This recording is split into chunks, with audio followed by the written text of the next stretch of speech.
بندہ اللہ رب العالمین کی بارگاہ میں حاضر ہو گیا، جس نے 500 سال عبادت کی ہے، سجدے کی حالت میں رہا ہے، سجدے کی حالت میں اٹھا ہے، اللہ رب العالمین کی بارگاہ میں پیش ہے، اللہ رب العالمین اس کا حساب نہیں لیتے۔ اللہ رب العالمین فرشتوں کو حکم فرماتا ہے فَأَدْخِلُوا عَبْدِي بِرَحْمَتِي، میرے بندے کو میری رحمت سے جنت میں داخل کر دو، رحمت کے ذریعے میرے بندے کو میری رحمت سے جنت میں داخل کر دو۔ چونکہ وہ انسان تھا، اس نے سوچا میں نے 500 سال عبادت کی ہے، سجدے میں روح قبض کروایا ہے، قیامت تک سجدے کی حالت میں پڑا رہا ہوں، آج میں آیا تو میرے عمل کدھر گئے؟ میری نمازیں کدھر گئی، رکوع کدھر گیا، سجدے کدھر گئے، ذکر اذکار کدھر گئے، یہ تمام کیفیات کہاں گئے؟ اس نے اللہ رب العالمین کی بارگاہ میں عرض کرنے لگا یا رب ذوالجلال مجھے میرے عمل کی وجہ سے جنت دے دے، مجھے میری عمل کی وجہ سے جنت دے دے۔ رب نے فرمایا میرے بندے کو میری رحمت کی وجہ سے جنت میں داخل کر دو۔ اس نے کہا نہیں یا اللہ مجھے میرے عمل کی وجہ سے جنت دے دے۔ رب نے فرمایا میرے بندے کو میری رحمت سے جنت میں داخل کر دو۔ اس نے تیسری مرتبہ کہا رب مجھے میرے عمل کی وجہ سے جنت دے دے۔ رب نے فرمایا فرشتے لے آؤ اس کو، لے لو اس کا حساب۔ اللہ اپنی رحمت سے جنت دے رہا ہے، یہ اپنی عبادت کو اس رحمت سے زیادہ سمجھ کے رب ذوالجلال کی بارگاہ میں حساب کرنے کھڑا ہو گیا ہے، یا اللہ مجھے میرے عمل سے جنت دے دے۔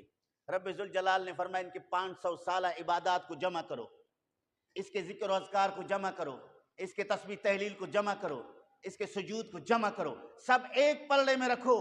میں نے اسے جو اعضاء دیے ہیں ان تمام اعضاء میں سے ایک عضو آنکھ کو دوسرے پلڑے میں رکھ دو۔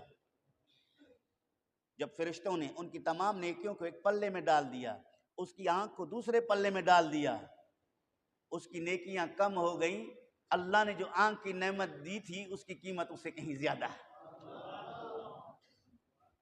رب نے فرمایا میرے بندے تو اپنی عمل سے جنت میں جانا چاہتا ہے، تو نے تو ابھی میری ایک نعمت جو میں نے آنکھ کی صورت میں تجھے دیا ہے اس کی قیمت بھی ادا کرنے سے قاصر ہے، عاجز ہے، ابھی دوسری آنکھ کی قیمت بھی دینا ہے، حسن و جمال دیا اس کی قیمت بھی آپ نے ادا کرنا ہے، تندرست جسم دیا اس کی قیمت بھی آپ نے ادا کرنا ہے، آپ کو کھارے پانی کے بیچ میں میٹھا چشمہ روزانہ اسے پانی پلاتا رہا، ایک ایک قطرے کا حساب دینا ہے، انار میں سے روزانہ تجھے ایک انار بطور رزق کے ملتا تھا، اس انار کا حساب تجھے دینا ہے، سانس لینے کی جو تجھے سہولتیں تھیں اس کا بھی تجھے حساب دینا ہے، تیرے جسم میں ان گنت بال ہیں، ایک ایک بال کا تجھے حساب دینا ہے۔ بندے اب بتاؤ اپنے عمل سے جنت میں جاؤ گے یا میری رحمت سے جنت میں جاؤ گے؟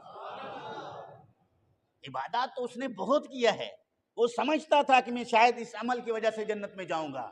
رب نے فرمایا اگر تو عمل کی وجہ سے جنت جانا چاہتا ہے تو جنت تجھے نہیں مل رہا، تجھ پر ابھی اللہ رب العالمین کا قرضہ باقی ہے، تو مقروض ہو کے جہنم میں جا رہا ہے۔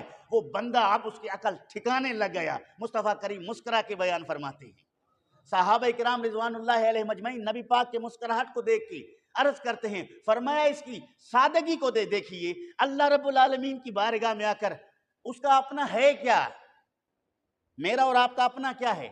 نہ جسم اپنا ہے، کچھ بھی اپنا نہیں ہے، سب کچھ اللہ نے دیا ہے، سب کچھ رب ذوالجلال نے دیا ہے، عبادت کی توفیق بھی اللہ نے دیا ہے، یہ سب کچھ رب ذوالجلال کی رحمت کا نتیجہ ہے۔ انسان کو اپنے عمل پہ نہیں بلکہ اللہ کی رحمت پہ امید رکھ لینا چاہیے۔